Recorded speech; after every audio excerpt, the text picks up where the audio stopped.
Russians lashed out at Putin after strikes on Belgorod. The situation turned out to be very painful for the Kremlin. In Belgorod's social networks, everyone is unanimously trashing the Russian leadership in general and Vladimir Putin in particular. Admins have already closed comments in many of them. The situation is similar in all Russian news publics, as well as in the comments of prominent Z bloggers. The latter, by the way, behave very unusually. They don't swear, they don't post photos and videos. Quite obviously, they were given a command to shut up and not to stir up this story and not to sow panic. But you can see from some signs that they are just bursting with anger, including at Putin, who, from their point of view, is being too indecisive.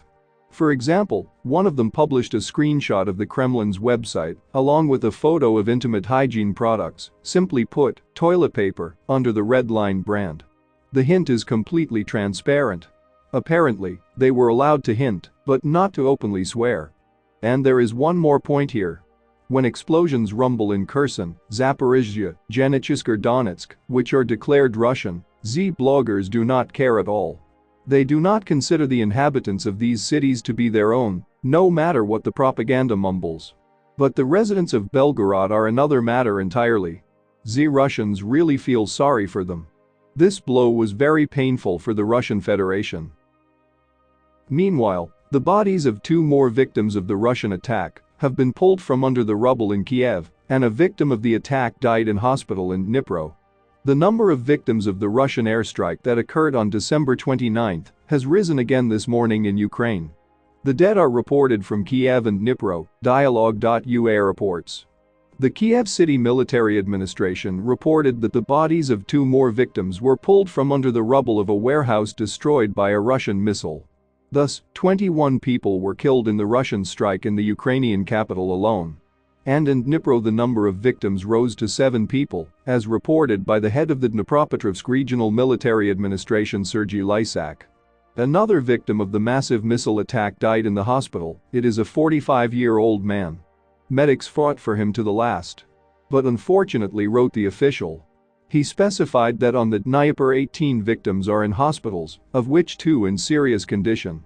Thus, the number of victims of the Russian airstrike on Ukraine exceeded 40 people.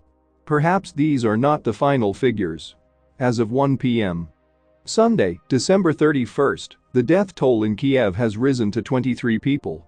In the early morning hours of December 29, the Russian armed forces carried out a massive combined air attack on Ukraine.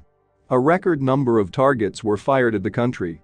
Cruise and ballistic missiles, as well as attack drones.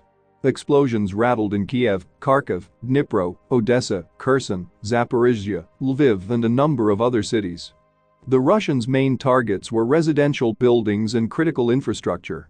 Of the 158 missiles and UAVs fired, the Ukrainian air defense system was able to intercept 114. Earlier it was reported that the Russian Federation is allegedly preparing a big blow to Ukraine on January 1. Two air bases are brought to special mode. We also wrote that Yuri Ignat told us how often the Russians can make massive missile strikes on Ukraine.